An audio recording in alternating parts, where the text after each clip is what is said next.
وطر کی نماز کا شرعی حکم کیا ہے؟ وطر کی نماز کے پڑھنے کا مکمل طریقہ کیا ہے؟ کسی کو دعائے قنوت نہیں آتی تو وہ کیا پڑھے؟ اور وطر کے پڑھنے کا مستحب وقت کون سا ہے؟ بسم اللہ الرحمن الرحیم۔ امید ہے آپ سب خیر و عافیت سے ہوں گے، اور امید آپ سب کو یہ بھی پتہ چل گیا ہوگا کہ آج کی ویڈیو میں ہم کیا جانیں گے۔ تو تمام احباب سے گزارش ہے کہ ویڈیو انت تک ضرور دیکھیں تاکہ ہمیں وطر کے پڑھنے کا مکمل طریقہ معلوم ہو سکے۔ وطر کی نماز کا شرعی حکم کیا ہے؟ وطر کی نماز کا شرعی حکم یہ ہے کہ یہ واجب ہے۔ اگر کسی نے جان بوجھ کر یا بھولے سے چھوڑ دیے تو اب اس پر اس کی قضا لازم ہے۔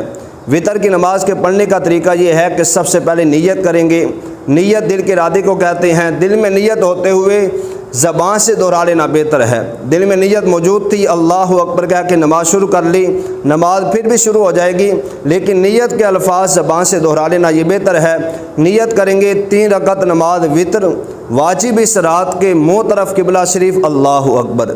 اب نیت کر کے ہاتھ باندھ لیں گے، اور یہ بھی جان لیں کہ وطر کی ہر رکعت میں مطلقاً قرات کرنا یہ فرض ہے، اور ہر رکعت میں سورہ فاتحہ کے بعد سورت کا ملانا یہ واجب ہے۔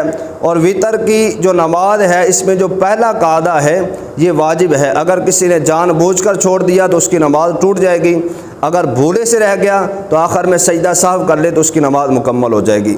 اب اس کے پڑھنے کا طریقہ یہ ہے کہ نیت کریں گے، نیت کرنے کے بعد اللہ اکبر کہہ کے ہاتھ باندھ لیں گے، پہلی رکعت میں ثنا پڑھیں گے، پھر اعوذ باللہ من الشیطان الرجیم بسم اللہ الرحمن الرحیم پڑھیں گے، سورہ فاتحہ پڑھیں گے، ساتھ کوئی سورت ملائیں گے، رکوع و سجود کر کے دوسری رکعت کے لیے کھڑے ہوں گے، بسم اللہ کے ساتھ الحمد شریف پڑھیں گے، ساتھ کوئی سورت ملائیں گے، رکوع و سجود کر کے التحیات پہ بیٹھیں گے، التحیات اشہد ان محمدن عبدہ و رسولہ تک پڑھ کے پھر تیسری رکعت کے لیے کھڑے ہوں گے۔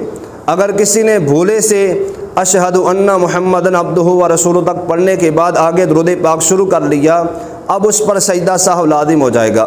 آخر میں سجدہ سہو کرے گا تو اس کی نماز مکمل ہوگی، ورنہ اس کی نماز مکمل نہیں ہوگی۔ تو دوسری رکعت میں اشہد ان محمدن عبدہ و رسولہ تک پڑھ کے پھر تیسری رکعت کے لیے کھڑے ہوں گے۔ اگر کوئی بھولے سے دوسری رکعت پہ نہ بیٹھا بلکہ تیسری رکعت کے لیے کھڑا ہو گیا تو اب اس کے لیے حکم یہ ہے کہ واپس نہ لوٹے بلکہ آخر میں سجدہ سہو کرے، سجدہ سہو کر کے اپنی نماز مکمل کر لے۔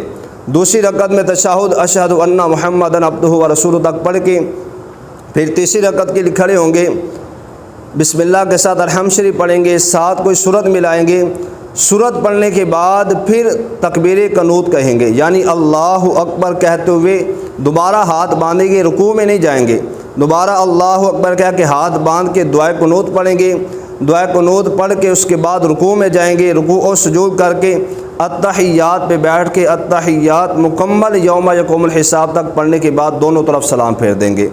اگر کوئی جو ہے وہ تکبیر قنوت پڑھنا بھول گیا یا دعائے قنوت پڑھنا بھول گیا، اب اس کے لیے حکم یہ ہے کہ وہ آخر میں سجدہ سہو کر لے۔ مثال کے طور پر وہ تیسری رکعت میں کھڑا ہوا، اس نے بسم اللہ کے ساتھ الحمد شریف پڑھی، ساتھ کوئی سورت ملائی، اب اس نے تکبیر قنوت بھی کہنی تھی اور دعائے قنوت بھی پڑھنی تھی، لیکن وہ بھولے سے رکوع میں چلا گیا تو اس کے لیے حکم یہ ہے کہ وہ آخر میں سجدہ سہو کر لے، اس کی نماز مکمل ہو جائے گی۔ یہ تھا وطر کی نماز کے پڑھنے کا مکمل طریقہ۔ اب اگر کوئی شخص ایسا ہے جسے دعائے قنوت نہیں آتی تو اب اس کی جگہ وہ کیا پڑھے؟ اولاً تو یہ ہے کہ وہ دعائے قنوت سیکھنے کی کوشش کرے۔ اگر دعائے قنوت نہیں آتی تو اس کے لیے حکم یہ ہے کہ وہ دعائے قنوت کی جگہ ربنا آتنا فی الدنیا حسنۃ وفی الآخرۃ حسنۃ وقنا عذاب النار یہ پڑھ کے رکوع و سجود کر کے اپنی وطر کی نماز مکمل کر لے۔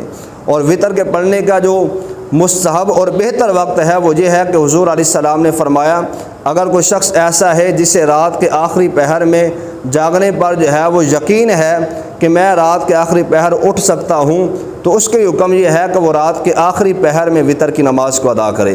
لیکن اگر کوئی ایسا ہے جسے رات کے آخری پہر میں اٹھنے پر یقین نہیں ہے، وہ اگر یہ سوچتا ہے کہ میں رات کو سوؤں گا تو سوتا ہی رہوں گا، رات کے آخری پہر نہیں اٹھ سکتا، تو اس کے لیے حکم یہ ہے کہ وہ عشاء کی نماز کے ساتھ ہی وطر کی نماز پڑھ لے۔